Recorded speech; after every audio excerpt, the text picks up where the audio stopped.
Fnatic versus Unicorns of Love. Fnatic, who secured their spot by beating H2K in the semifinal, and the Unicorns of Love, who qualified by beating out the first seed SK Gaming.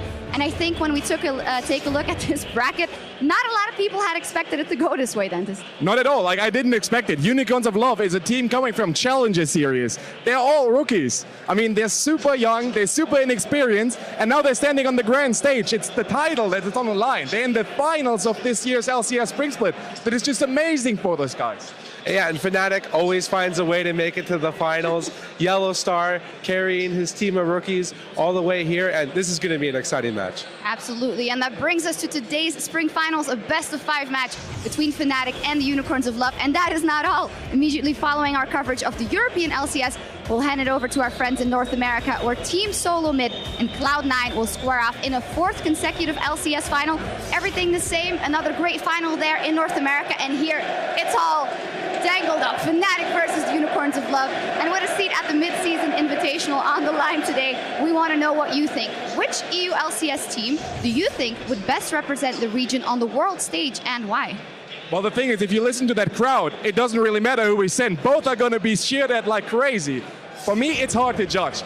Fnatic is the team that looks on paper more stable and should be able to deliver a show against international teams. But Unicorns, they're crazy.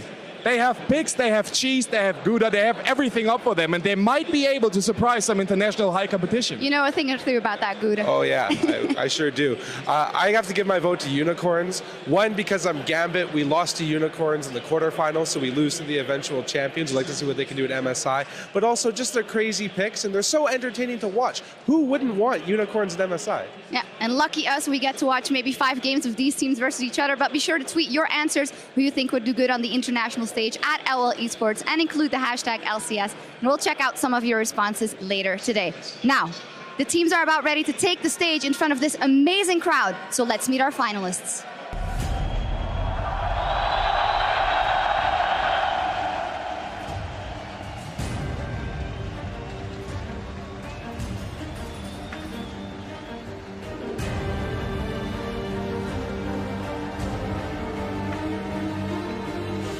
Fnatic has been in every LCS finals.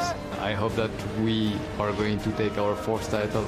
I think ever since we started playing, we've always been kind of the underdog.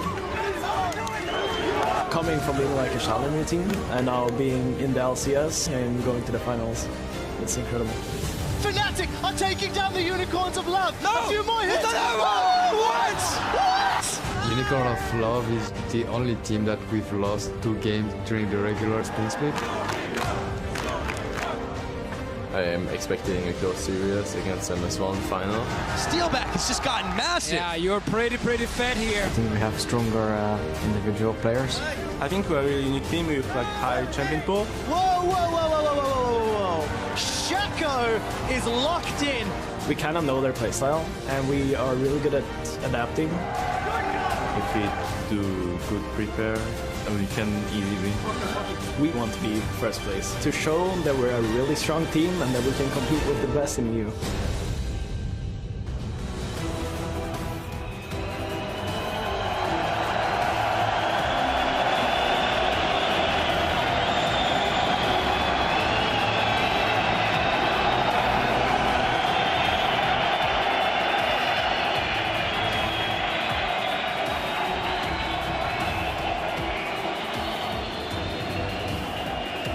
There they are, our 2 finalists, Fnatic and the Unicorns of Love. And no matter how much you strategize, practice, or prepare, the minute you take the stage and you hear this, something goes through your veins and you gotta be ready for it. Yeah, I can only imagine what's going through these kids' minds right now. Looking down at the thousands of people, all the people watching at home, getting ready before your most important match of most of these guys' careers. This is just amazing. If you go out there, that is a moment you definitely want to take a picture of. I can't imagine how you can't get affected by that. Like, I'm affected by it. This is amazing here. We all are. We also saw Daylor and Sheepy there. They're also going to play such a pivotal role, and you know what it is. You know, would you get affected by it yourself? They're standing there. The cup is right there, and you got to make it happen. The coach has to be the catalyst for the team. You have to keep all your emotions in check. Regardless of how wrapped up in the emotions you want to get, you must remain on that solid level. You must be the balance for your team. Yeah, absolutely, and that's what it is. Fnatic versus the Unicorns of Love, two brand new rosters who have shown they're the best in the LCS, but now they have to prove if they're the very best, can they thrive under pressure? And we can't forget, 9 players out of 10 on that stage playing right now. It's their first LCS split. And that only gives more weight to Yellowstar in the lineup of Fnatic because he'll be able to bring so much to that team. Absolutely. Yellowstar is a veteran. He's on spot with everything he does. He's a brilliant mind. He's a brilliant player, and he's been there since season 1. So he's the player who that Fnatic team is built around. And it just worked out all the way to the finals. And he's like, I'm back, guys. Another final for me. And now while the teams set up for game 1, let's take a closer look at the lineups for Fnatic, who will be starting on the blue side. We have Huni, Reignover, Febiven, Steelback, Yellowstar, as we said, and they are coached by Daylor. Both teams decided to choose blue for all the games. So 1, 3, and 5, blue for Fnatic, 2 and 4 if it comes to that. Blue side for the Unicorns of Love, which is a change because the Unicorns went for the red side when they could in the past in their last game. Yeah, absolutely. Both went the standard way. Usually when you think of best of 5, you always choose blue side for yourself. In the current meta game, it doesn't really matter what side you pick. If you're blue side, you can secure that one OP champion in the meta to secure for your team that takes the victory. And if you're purple side, or red side, you're able to counter-pick one of your solo lanes, which is also very important. It's a matter of preference. Yeah, and Leviathan, how will that come into play here? Knowing that Fnatic in their semi-final versus H2K, they took a while to adapt, and they're going to have to adapt faster in this one. Yeah, I'm sure they took a look at their series and are going to reevaluate their drafts moving forward. I think it's really important to make sure that your first couple of picks are flexible picks that can move into different strategies and styles of play. So if the enemy is coming at you with something that is really strong at what you want to do, you can quickly make that audible and go into something else. Yeah, and central, and that was of course Huni, whose name is being shouted here a lot, who they didn't win because of Huni, but it was crucial for them to change and go up to that Vladimir pick, and you wonder, why would they stick with the Lee Sin pick for so long? Well, I said it last week, if you pick a Lee Sin in the top lane, smite doesn't really matter. You want to be aggressive. You want to have early game pressure, and Huni was just not able to deliver that amount of pressure for his team. He became a tank, and Lee Sin as a tank without any stats is not the greatest. So once they swept from the Lee Sin to the Vladimir, it worked out perfectly for them, and that's the way they have to go today. Yeah, and someone else who did put a lot of pressure down, Febiven absolutely carried. I mean, also his first split. What a story for him, choosing to go with Fnatic in this new lineup, and it has paid out. Yeah, no, he's an amazing mid lane player, very hyped up.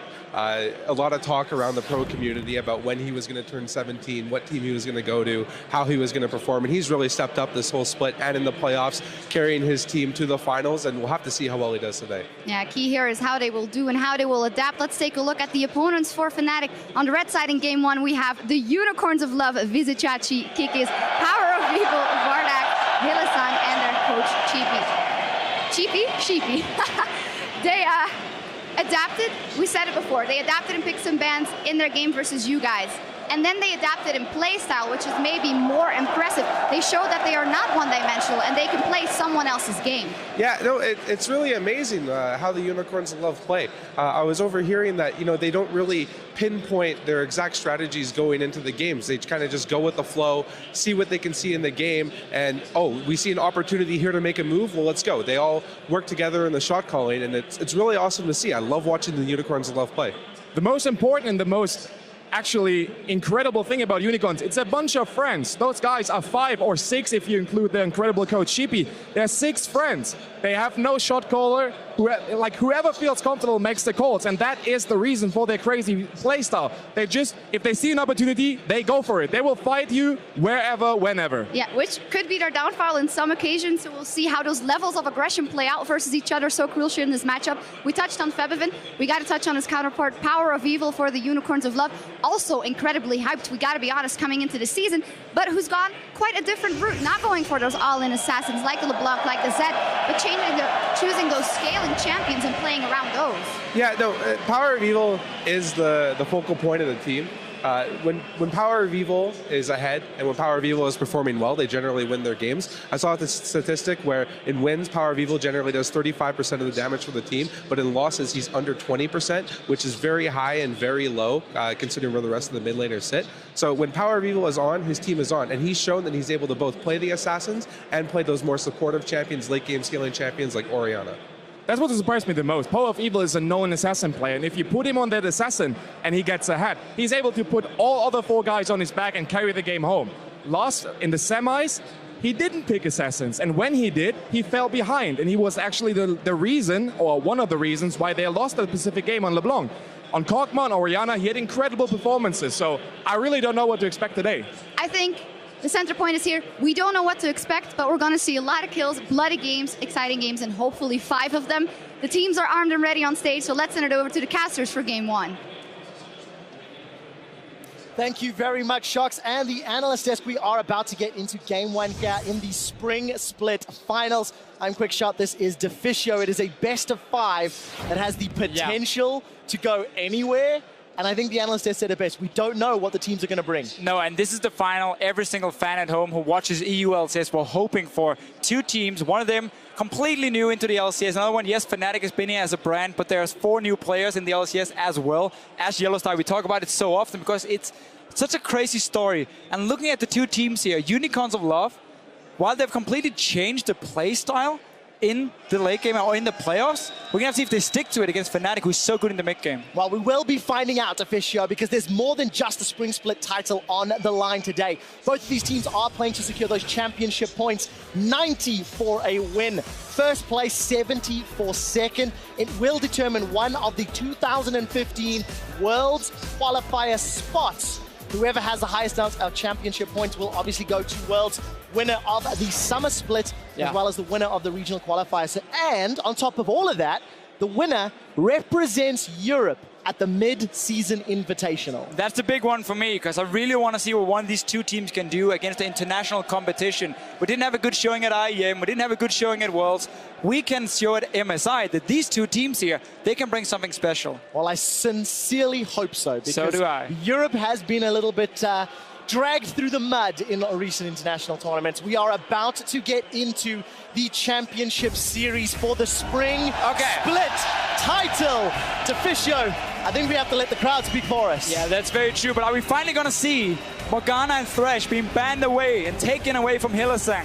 I'm expecting at least 2 support bans and potentially a first pick then for Yellowstar to take all 3 main champions, Annie, Morgana, Thresh, away from the main playmaker on the Unicorns of Love. Morgana is here already, Cassiopeia, no surprise, you gotta ban it against Power of Evil. Definitely the case, and something the analyst desk was talking about, the fact that Power of Evil's trended a little bit away from Assassins in the playoffs. He was doing it a lot in the splits, whereas Febiven, Zed and LeBlanc was his bread and butter.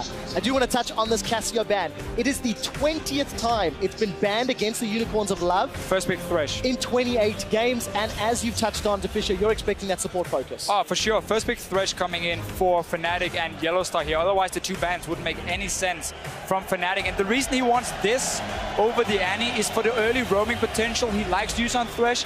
Annie is great as well when it comes to early roaming, but it can be a bit more risky. You can be caught out. You're very squishy. Thresh, on the other hand, you group him up with his jungler, you invade into the enemy jungle for deep wards, and then you have that lantern as well to pull your jungler out to safety. So you're very, very good at these early skirmishes on that champion, and that's why Yellowstar wants it for himself, because this game is going to be so much about can Fnatic get that lead we often see around the mid game and stop the Unicorns of Love for getting to late game if they keep picking scaling comms. When you ban double assassin, it tells me that Power of Evil wants to get one of these passive mid laners, wants to be able to sit and farm for 15-20 minutes before he really wants to do a whole lot. And that could be bad for Fnatic. The 2 previous times these teams have met, it was the late game that determined the eventual victor. Couple seconds left on the clock. Unicorns going to go with a fairly standard, safe lock-in here. Vardag's on the Sivir. Kikis is going to be taking that Grungle.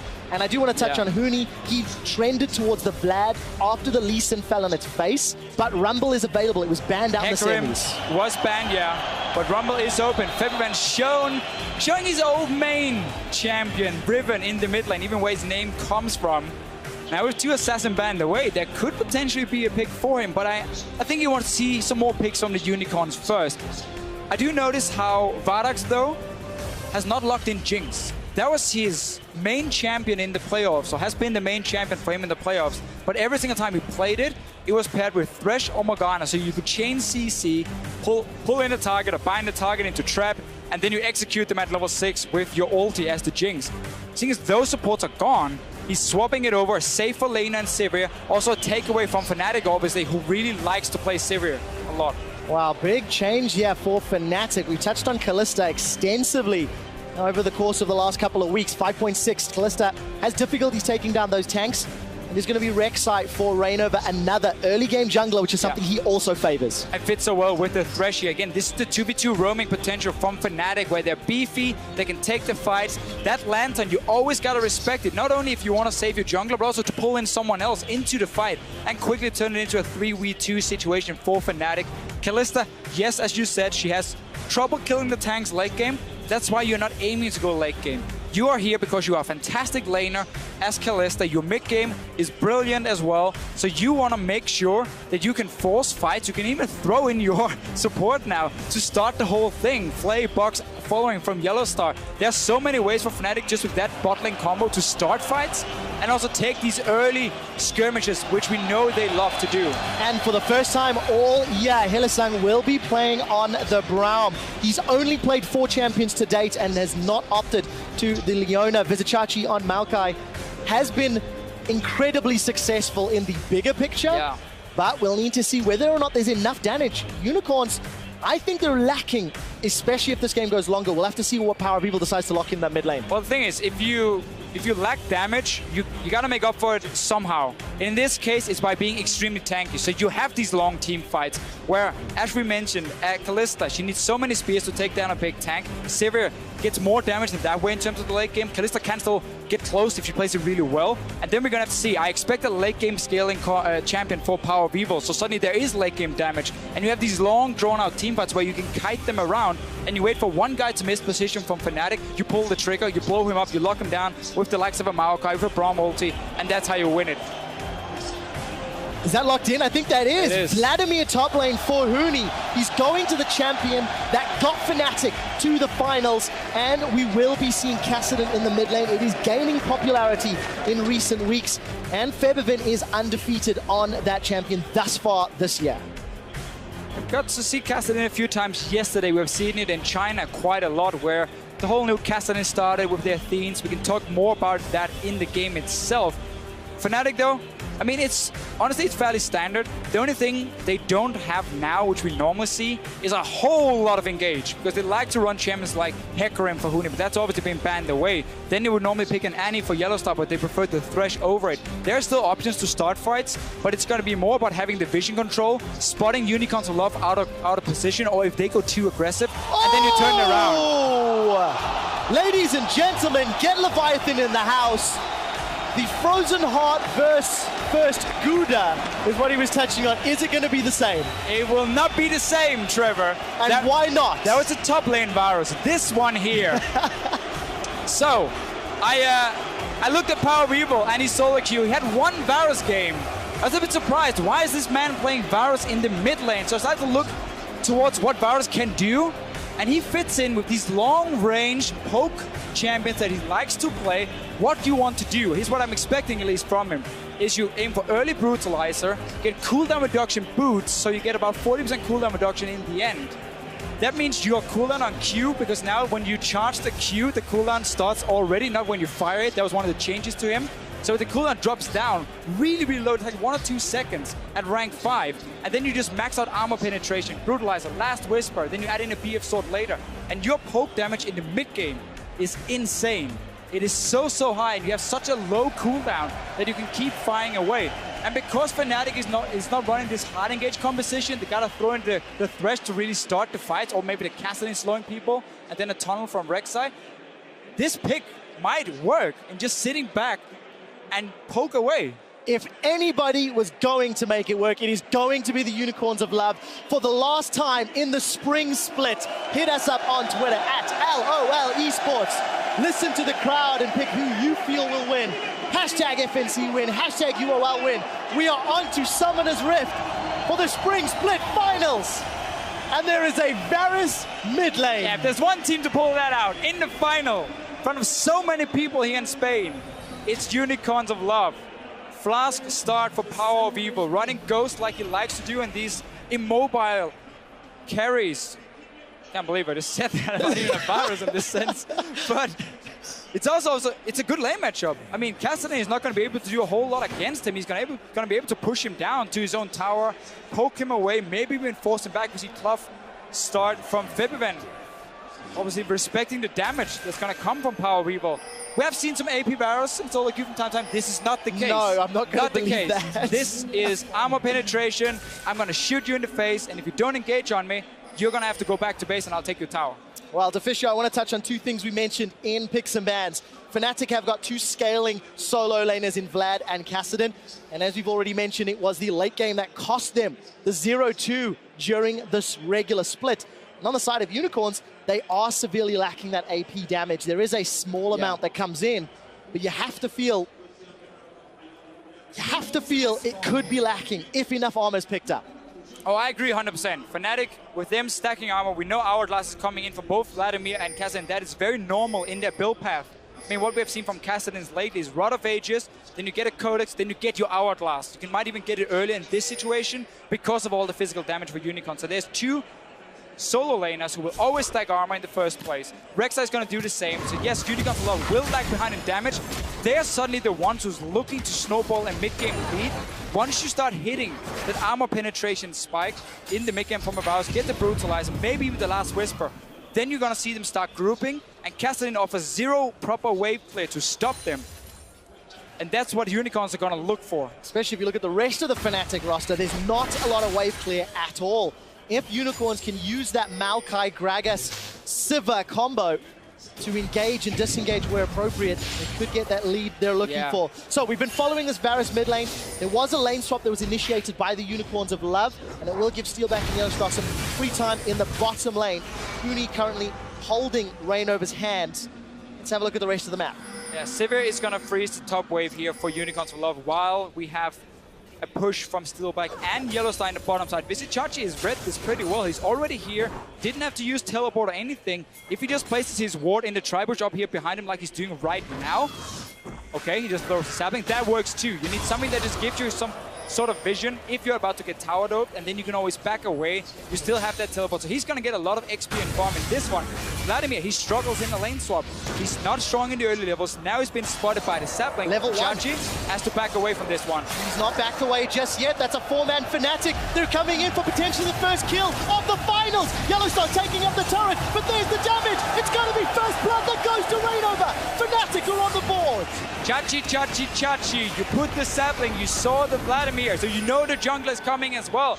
Back away, my friend. No reason to stay under that tower. You won't be able to defend it anyway. He was obviously trying to wait for Hylissang to come down and maybe help him, but he was way too late.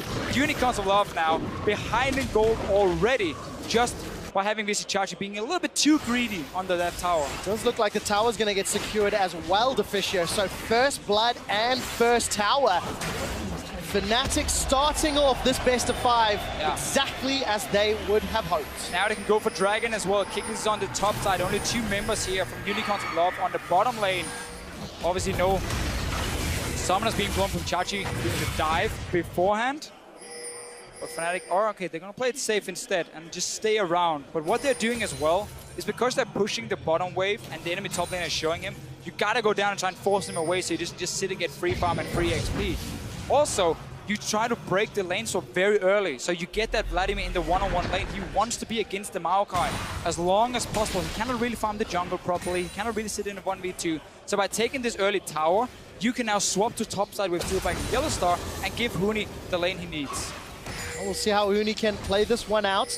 Does also have access to his summoner spells. And Hylissang, a man that was heavily targeted, Thresh first pick and 2 support bans for a man that's only played 4 support champions this year, and a man that was given back-to-back MVPs in quarters and semi-finals. Let's see what he can do on Braum. It's not a champion we see particularly often. does offer a lot of disengage for a Fnatic comp that wants to run at you for those extended team fights. Yeah, you're gonna have Sivir ulti to either kite back, you're gonna have Braum, of course, you're gonna have the Gragas who works so well in these poke composition because he can both engage and disengage. So there's a lot of tools for Unicorns of Love to kind of try and stop Fnatic. And now Huni is realizing, well, he should have realized at least there's gonna be a lot of people. That's gonna be a kill on the board for Unicorns of Love, and it goes to Vardags. Huni makes the mistake that Chachi made just 2 minutes ago. Well, both top laners here really greedy for some farm. You haven't seen anyone on the top side. You pushed it into the tower. You saw the Maokai was already on the bottom side. You have to expect they're there. And yet you run in and face check the push. Both top laners, man, getting punished for staying around. Fnatic trying to trade for a top tower, or get a top tower at least. But Unicorns will get the dragon for themselves.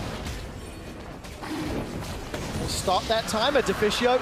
On a team that you can discuss the late game scaling, having an early dragon on the board, if they can maintain control, might be another way for the Unicorns to look towards a victory. While all that's going on, Fnatic have been uncontested in the top lane, and they will secure their second tower of the game and maintain a gold lead. You need to look down on the bottom. Huni, he's in trouble, does have flash available, gets caught out. Hillisang and Vizichachi still sticking around. The sapling goes out, but it does pop on the minions. And Ignite ticking away on Huni as he continues to go back in. He flashes right under the tower. Hillisang is going to take some tower shots, but survives. He's alive. And Vardags goes 2-0. Look at top lane, though. 3 guys from Fnatic still pushing in. Huni just trying to draw some attention on the bottom side. Can't really see how big the wave is here for Fnatic, but they will at least get a lot of damage before Unicorns can even recall from the bottom lane. So let's see what Fnatic can do. Tower is still being focused. There's no minions really to back up. The next line is coming up. So Vardags, 2 kills on the board as well as a tower. This is a teleport from Huni, which is cancelled just to keep the minion alive and allow Fnatic to take their 3rd tower of the game. They're trying to accelerate the gold lead, but at the cost of farm on both Vladimir and Febiven continues to be bullied in this middle lane. Yeah, but that's why it's so great you get global gold for them. 3 towers down. It doesn't matter if you're 10 CS behind this early when you get so many towers. Also, Unicorns of Love didn't manage to bounce the wave on the bottom side, so there will be quite some minions coming into Huni now that he can pick up. So despite him dying twice, the first one could have been avoided. The second one was just him drawing attention, honestly. And Unicorns of Love put more value in 1 kill and potentially the bot tower and didn't respect how fast Fnatic could push on the top side. Therefore, 2 towers down up there already. Let's see once Power Weaver goes back. He should get that brutalizer on the first one. Yep, still sitting on about 2,000 gold. Febiven and Power Weaver yet to recall in that middle lane, but you do expect it should happen shortly. Look at the rest of UOL, setting up for a threatening invade, but Fnatic were able to secure their blue buff. Steelback is also hanging out in this mid lane. Unicorns, there's nothing to really contest here, so questionable invade, but they are going to get away clean. Take a look at Febiven. He's moving up to try wave clear top potentially. No, because once he realizes Unicorns have support, he's going to need more backup. Well, he has both Yellowstone and Rain over here. They just want to see if they can get under the tower. Oh, that's a flash death sentence! He manages to catch Hillisang, gets flayed backwards under the tower. That's another kill on the board. And that goes to Kassadin.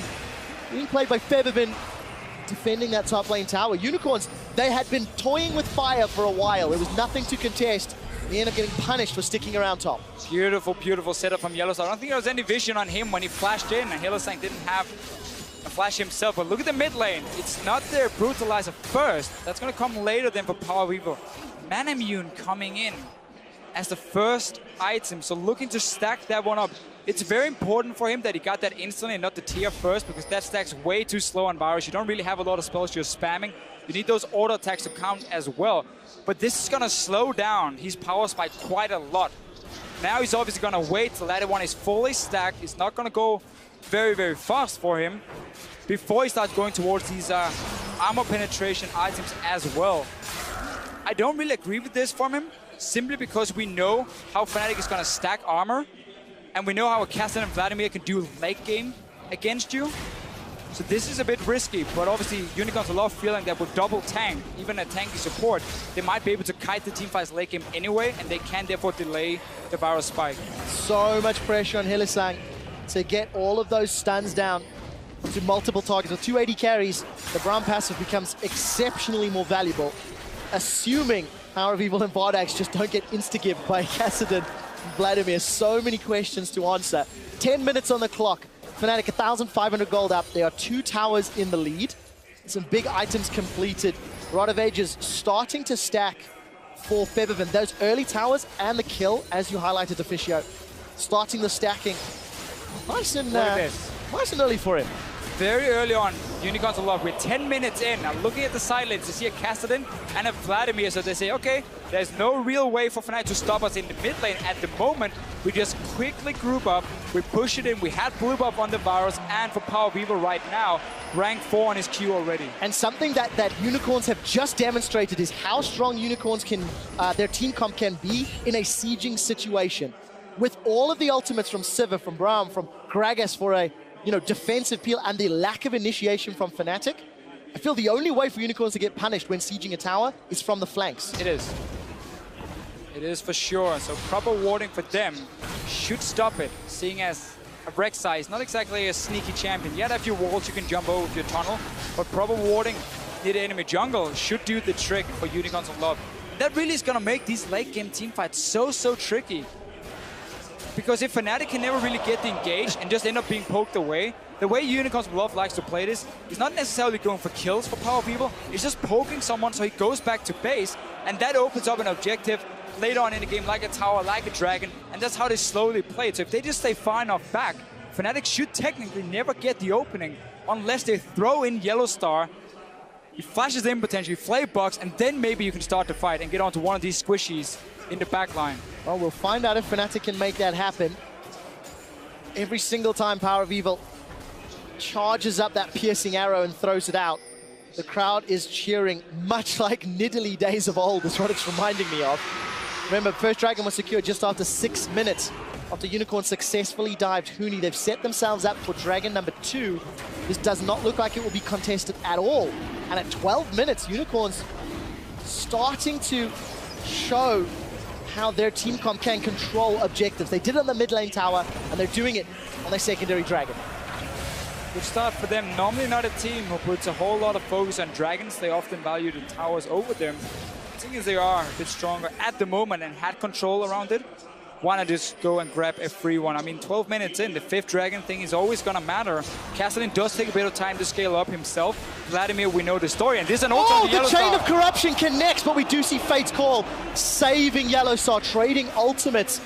Vardex threw his down as well. Also key to note, Hylissang's still level 5. And I want to go back to that dragon point you were touching on, Deficio. As you mentioned, Unicorns tend to play around kills, and then after kills, they then to play for objectives.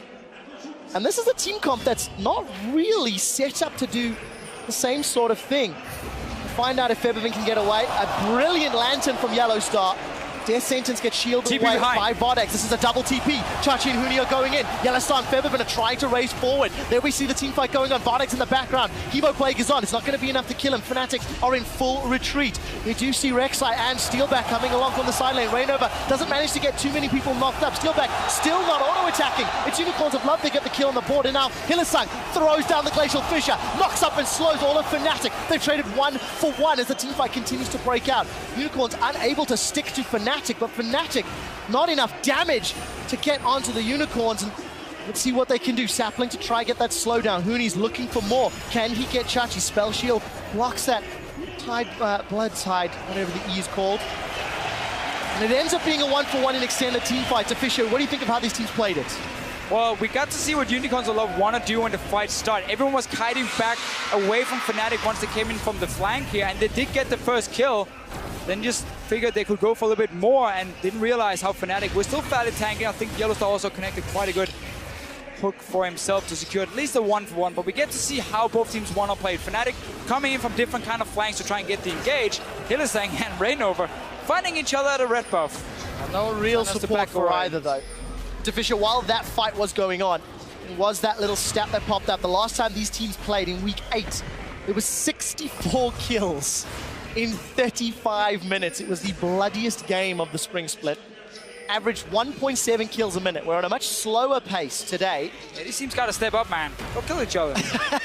Well, it looks like Unicorns are trying. Yellow Star, however, with those Moby Boots, not going to offer himself up for target. 15 minutes. Unicorns with the team comp you feel could get outscaled are down 1,000 gold, but they are the ones making the aggressive plays, so they could even that up relatively quickly. Yeah, honestly, I would say the late game team fight is going to come down to individual skill or team skill here with the way both want to play it. If Fnatic gets the right engage, gets the Cassidy and Vladimir in there, they can win the fights for sure. Unicorns Love, they managed to kite and poke beforehand, so someone is too low for Fnatic to really fight. Well, then they're obviously going to be in the advantage. So it's going to depend so much on what is going to happen in the game here and which carry is going to get fed for either team. Varus, while he's had a great laning phase, 141 CS, he was against a Cassidy, expected that he wins that lane, keep pushing it down. No cooldown reduction yet for PowerVivo. He's building towards the Brutalizer. He has, of course, the cooldown reduction boots for himself completed, as we talked about beforehand. And he's currently sitting on 33% because he has the blue buff. You want to get 40% once you have the blue buff. And then you just see the cooldown on his Q. Now he's going to fight 2 seconds, and there's another one. He's not even at 40% yet. So you better dance, or you're going to get those arrows in your face. We'll see if Fnatic are wearing their blue suede shoes today, because Power of Evil is singing a song. Fnatic will be dancing to his beat, something that our stats guys backstage just fed me. It's official. Teams are 21-5 when they've got the first 3 towers before 15 minutes. That is exactly what Fnatic did. But I feel like with the wave clear between Varus and Sivir and the options Unicorns have available, it's going to be so much more difficult than the stats might say. Oh, for sure. And I want to see if Steelback is going Hurricane second, just to add some wave clear for them. I normally don't like the build at all because you have 0 damage on tanks late game, and now Rainover. He gets caught out, can the stun connect? I think that it will. Vardex comes in. We do see Febiven just off screen, but not enough to get involved. And 3 of Unicorn's 4 kills has gone to Vardex. He's already got that eye edge completed, and Unicorns finding Fnatic out of position. And Vardex is such a tricky AD carry to judge. His laning phase is not the strongest. He tends to fall behind in CS nearly all the time. And then it's about Hylissang setting up kills for him, at least early on. So that's how he gets fed. In this game, he's just been running around with the team and been able to get the last hits, which is perfect because he's a good late game AD carry. In the big team fights, his positioning is great. He's good target selection as well. So it's worth it for Unicorns of Love to get kills on him. Especially when he's on an AD carry like Sivir. So, tower will be secured by the Unicorns of Love. They've evened up the goal difference, and Febiven now left almost alone at this tower. The rest of Fnatic trying to come in from the side, and Chachi using those scouting saplings in the jungle and instantly backing away. Unicorns not willing to go for an extended siege.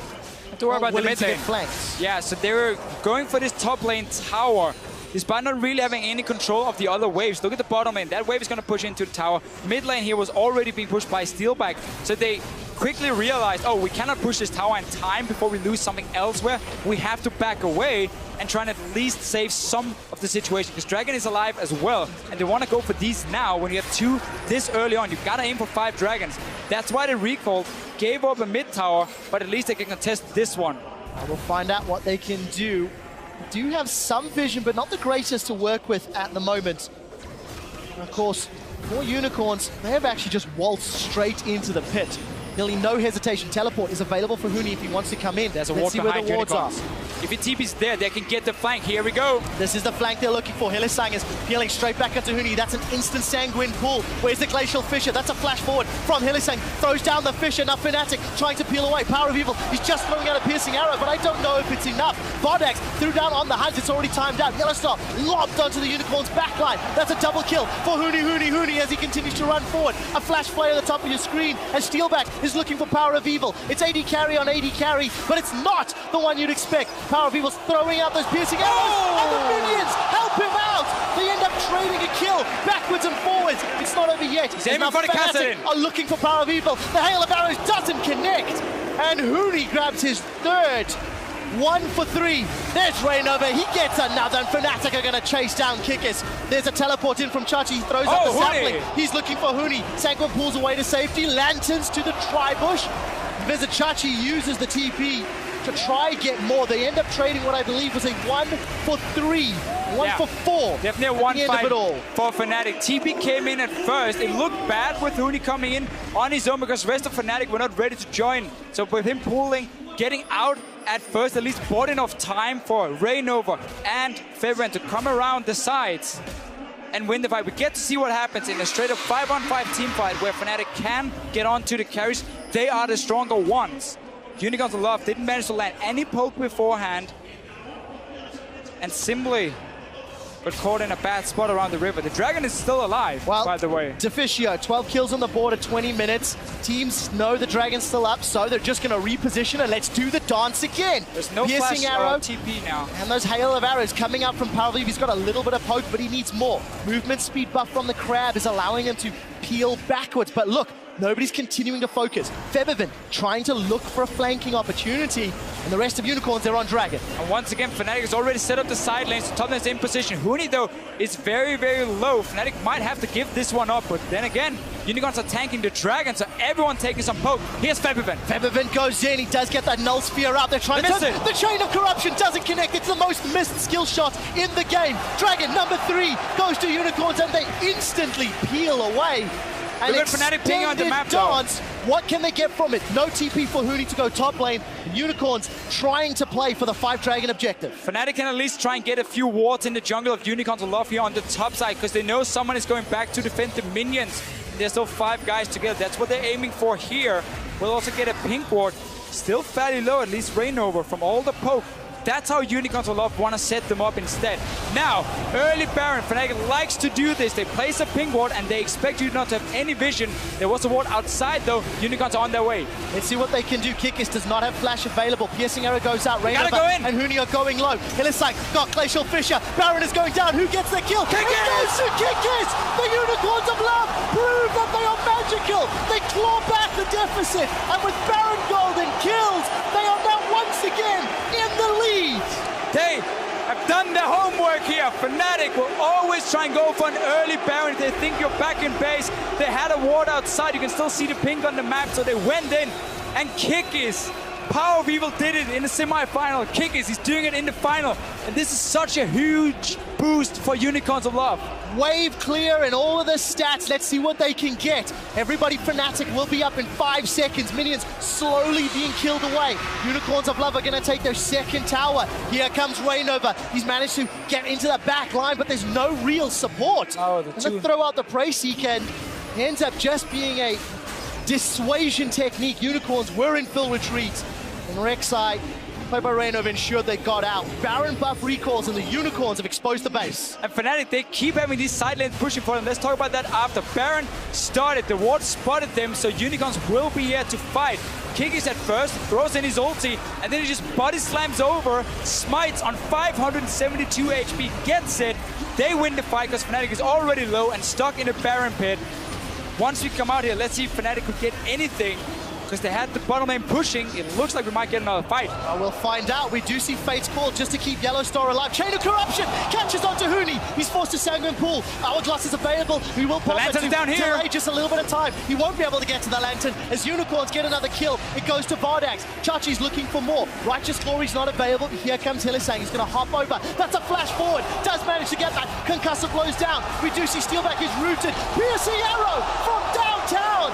And Power of Evil powers through for a kill. Unicorns, they're onto the inhibitor. They're gonna get that one here. This Baron has done so much for them. They got the mid lane towers, get the fight as well. You can see how Fnatic are trying to use the minions, but Unicorns of Love, they respond every single time and manage to stop them. Rainover wants a red buff. Might be in trouble. Yeah, you don't want that red buff, mate. It's gonna be a little bit of a slow coming out from Power of Evil, but he does manage to get out. Unicorn's not sticking around for the buff. We'll have a look in the jungle in a second. But Power of Evil, 2-1-5. He's got a 50 CS advantage. All the armor penetration in the world and the cooldown that you were talking about, Deficio. Death Sentence connects on Hylissang, but Yellowstar, you do not want El Tigre Braum. He will be taking you down. Huni gets a decent hemo play, but there's no damage to follow it up. The pop isn't going to kill anyone. Here comes Feathervin, but don't jump into 4. That will end badly. Vodax managed to get the hit and actually secures the kill. I think that was the red buff that did it. Now we see it's going to be Rainover going down. They're going to chase Steel back into his base. Unicorns of Love are running rampage across Fnatic and destroying turret after turret. This looks like game 1 is in the bag. Yeah, what happened the last few minutes? Unicorns of Love just managed to get everything from the Baron to the towers to the base of Fnatic. They've been winning the last few team fights. Power Vivo, as soon as he got that armor penetration, started just shooting through people. They couldn't dance. They got hit by nearly everything. Unicorns of Love, what a start. Second inhibitor down at 25 minutes. Fnatic looking for something, but not going to find it. Rainover Void rushes in and tunnels out. We do see Huni in and amongst the team. That's a very good knockup. Chain of Corruption will spread and hold Fnatic in place as Unicorns have bought time to retreat. Look at how powerful that ability is. Piercing arrow after piercing arrow is piercing Fnatic fans' hearts. Game 1 of the series, strongly in control from the young upstarts. And now, what a game. We reset everything. Fnatic gets to clear out these minions here. Dragon is up in about a minute's time. That's going to be the next objective here for the Unicorns of Love. Go down, you set up your early vision, you keep landing this poke, and if Fnatic ever want to engage onto you, well, they have no teleport this time, they have no flash on the Rex side. The only way to start a fight for them is by throwing in Yellowstar and then just try and pile onto some of the carries from Unicorns of Love. That should not be possible. They should be able to get that Dragon. They should be able to focus on the top side now with super minions pushing in. Black Cleaver completed for Power Vivo. We are talking full armor penetration. Even gonna help out Vodax and his damage now to Fisho, give me a second to just get to this point, but Unicorn showed in their semi-final they could play patient, they could play controlled against SK Gaming. They had scaling comps, they didn't make mistakes. Something that we've not seen from them, Dragon play, all split long, it's not been their focus.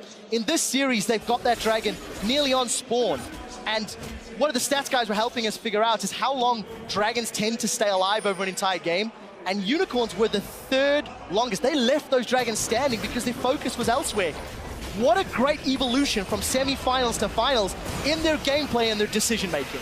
It's also just been with Fnatic not securing that Dragon early on in the lane, so despite getting the kill, Unicorns of Love, though, they're just powering up. They're going to give this Dragon. They don't care about that one. They're going to take top tower. Yellowstar again does get pulled out. Keep in mind, Chain of Corruption was thrown at Yellowstar and it didn't connect. Huni gets caught up by Blizzasc2. He's going to take the Lantern back off, held onto that Sanguine pool. Dragon was secured, and here comes Rainover. Hemoplex thrown down into the front line of Unicorns of Love, but they need to get to the double 80 carries. Blizzasc2's in front of Feathervin, just gets blown up. Unicorns of Love destroy him. There's super minions all across the lanes. Piercing arrow after piercing arrow. Huni, it's going to get taken out. Unicorns of Love are onto the Nexus turrets. There are super minions pouring through, and Yellowstar doing as much as he can. It's not going to be enough. Steel back in full retreat. Can they get the kill? They're not even going to need it. Nexus is being focused. Game 1 of the best of 5 goes to the Unicorns.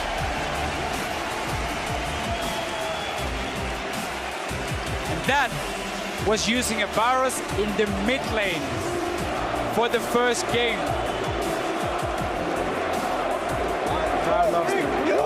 Varus mid lane, 5-1-7 out of his team's 14 kills. Fantastic kill participation. Right. And I think some props to Hylissang's Braum. I personally felt with the Thresh pick away and 2 support bans, I didn't think he was going to have that same level of impact.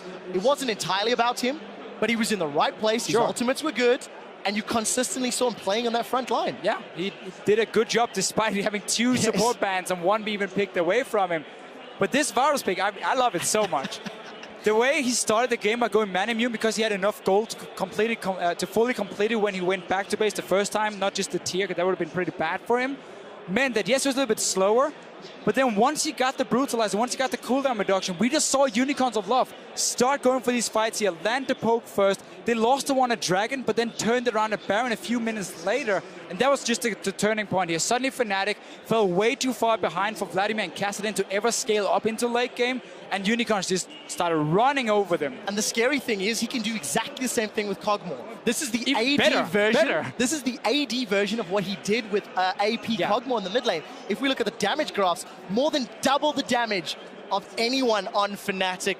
Nearly triple the damage of his own AD carry, Vardex. What a fantastic performance. Unicorns pick up game 1. I'm going to ask the analyst desk to break down that mid lane Varus. Thank you very much, Quickshot. And that was actually what we wanted to start with talking about. And as you said, it's like the Kog'Maw. He is so good on those skill shots and controlling that power of evil. Talk me through the Varus pick. I mean, you've hinted at it before, but to pull it out also in the very first game, that is sending a message. Well, yeah, but it was the perfect setup. He told me before the games, okay, when do you want to play the Varus? And he said, well, you can't really tell they played against Assassins, but if they are picking Vladimir or Kassadin, then it's just the perfect thing because Varus is an AD carry. And an AD carry in general performs fairly well against the Kassadin. But pulling it out on the grand stage in the finals, after this day, everyone will know his name. P-O-E. Well, a couple of other things in picks and bans before we continue. Fnatic drawing the card of banning out Hylissang. We've sung his praises throughout the quarterfinals, the semifinals, double MVP, Morgana and Annie banned, and first picking Thresh. It doesn't matter. He can do the same on Braum. Yeah, no, his Braum play is actually really good. We don't see a lot of Braum nowadays, but it actually works really well. Back in Alliance, we used Braum in our double AD comp, which was Stana in the mid lane. So it makes complete sense when you have an auto attack on the mid lane to supplement the Braum passive, which is going to apply that stun. And he played it very, very well. His unbreakable shields were good, and it was a Hylissang performance. Yeah, it was definitely a Hylissang performance. You take away the Thresh, you take away the Morgana, but you have to assume that the opponent's going to ban it, especially Fnatic, who have always a smart picks and bans. So you take that week, you practice another champion, and the Braum fits this perfect. They have skill shots, they have chase potential, they have everything. And they win with the Varus, so you know you're going to get your hands on Morgana or Thresh or Annie again, probably. But that's looking ahead. Let's look a little closer at this game again, because when you talk about teams winning the game or other teams losing the game, the Baron call from Fnatic, even though that is their signature move, this time it was too risky. Yeah, it is definitely a signature move. Let's pull the replay up on the screen so we can take a look immediately as well. If you're playing against Fnatic, you know they're going to go for an early 20-minute Baron. Sometimes right when it spawns, sometimes at the 26-minute mark. It's right in between.